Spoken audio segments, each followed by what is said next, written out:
Hello. See, I saw your video about the lollipop and then I wrote up something, all right? So now I just want you to listen to me, okay? And I'm gonna start. So here we go. Today was the last day of my photo story. The memoir of a lollipop is officially a wrap. And just like that, my lifetime. For my last scene, I had to share the screen with a new prop, a young plant. After the director yelled cut, I stood there taking in everything I could for one last time. And that's when the chirpy little girl broke into my delays. "Hello, Mr. Lollipop," she said.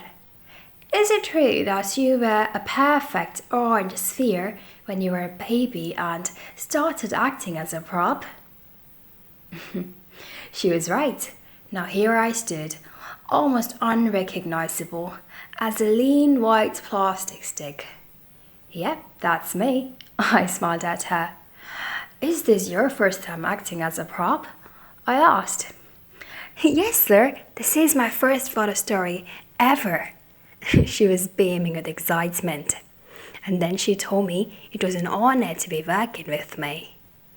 "Mom told me how hard you've worked for this photo story." I smiled at her. "Your enthusiasm reminds me of myself when I was younger. Oh, I was so excited on my first day as well.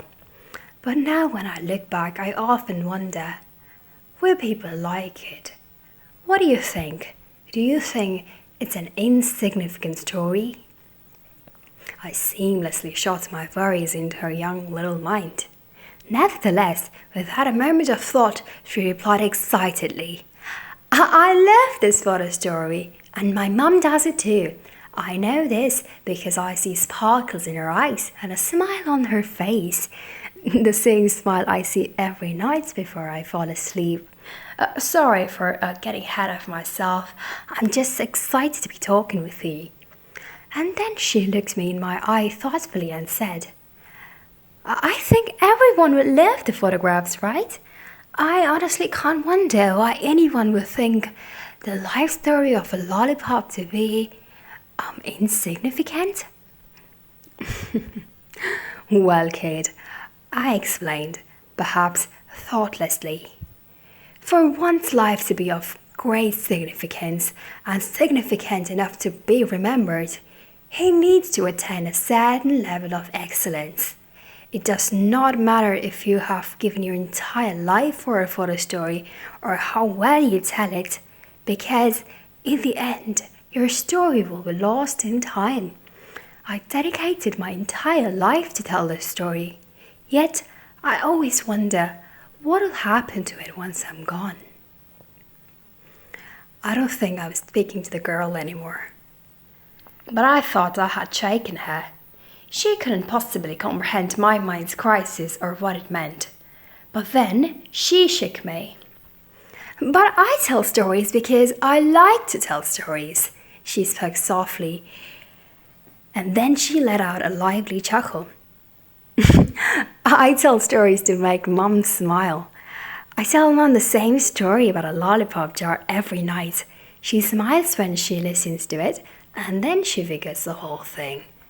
It is my job to tell it again and again and again, so that she smiles again and again and again." She certainly made me smile. "You're adorable," I said to her. "So, a story about a lollipop jar, huh?" I was curious. "Yes," she said excitedly. "Could you tell it to me?" "Bilkul," she said. "Bilkul?" Absolutely." And then she charmingly began. "Once upon a time, there was a story director named Anjali. Anjali and her team of storytellers would come together every day to a set just like ours and try to tell stories to the world. One of Anjali's stories had a lot of children in it, so the team worked with a group of child actors just like me.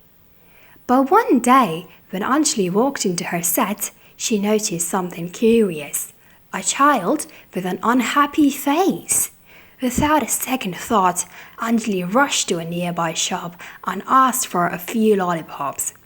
She didn't know how many children were there on the set, so she bought an entire jar full of lollipops and headed back.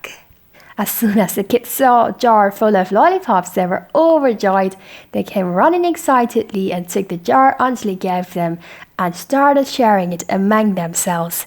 And when the kids noticed every child had a lollipop, they went ahead and started sharing it with the crew, the cast, the adults, the storytellers. And that is when Anjali saw magic happen. As soon as the adults saw the lollipops, it made them forget their own age. Now the whole set was full of children, and it was for once again okay to be silly and okay to be mindlessly laughing out loud. They started sharing their own stories and was having so much fun. Everyone was running around telling stories with a smile on their face and a lollipop in their hand. That's it. People smiled. That's my story. When she was done with her story, oh dear God, I for a moment have to admit feeling like a superhero. I smiled so wide. And then she continued. Mom tells me that God gifted me as her own little Anjali. She tells me that I should keep telling my stories to the entire universe. It would be wrong not to do so because they are not mine to keep in the first place.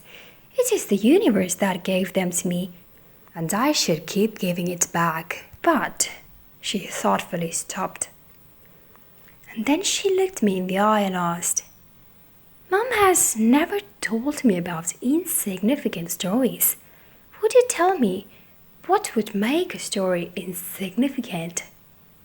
It was a genuine question. I then said to her softly, with a smile and nodding, You are indeed a gift from God, just the way your stories are a gift from the universe. And indeed, every story is significant enough to be told. Somewhere along the way, I seem to have forgotten that, but no, there is no such thing as an insignificant story. After all, it is but a gift of the universe. How could that be insignificant? She was precious and started smiling again. A light breeze brushed past my face and I knew it was time for me to go, me to leave the set the last time ever. But I was no longer worried about what would happen to my story. It had all the significance it ever needed, and I was grateful to be able to share it. Life as I knew it would change any moment now, but suddenly it looked brighter than ever before. I looked at the plant and I wondered, as the days passed, would she too forget why she had started telling stories in the first place? I secretly hoped that she would have her own little Anjali to remind her why.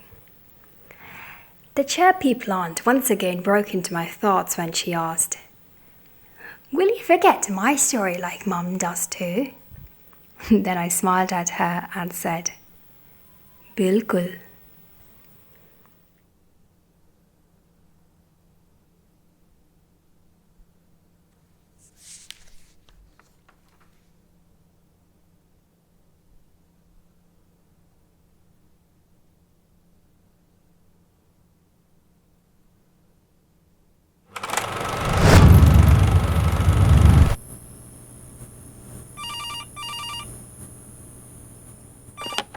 ഓ, കഴിഞ്ഞ പ്രാവശ്യത്തെ വൻ വിറ്റായിരുന്നു കേട്ടോ. ഞാനിവൻ്റെ video കാണാൻ വേണ്ടി ലാപ്ടോപ്പും തുറന്ന് ലിങ്കൊക്കെ എടുത്ത് ഇയർഫോണൊക്കെ കണക്റ്റാക്കി വരുമ്പോഴേക്കും സാധനം തീർന്നു. എന്താലേ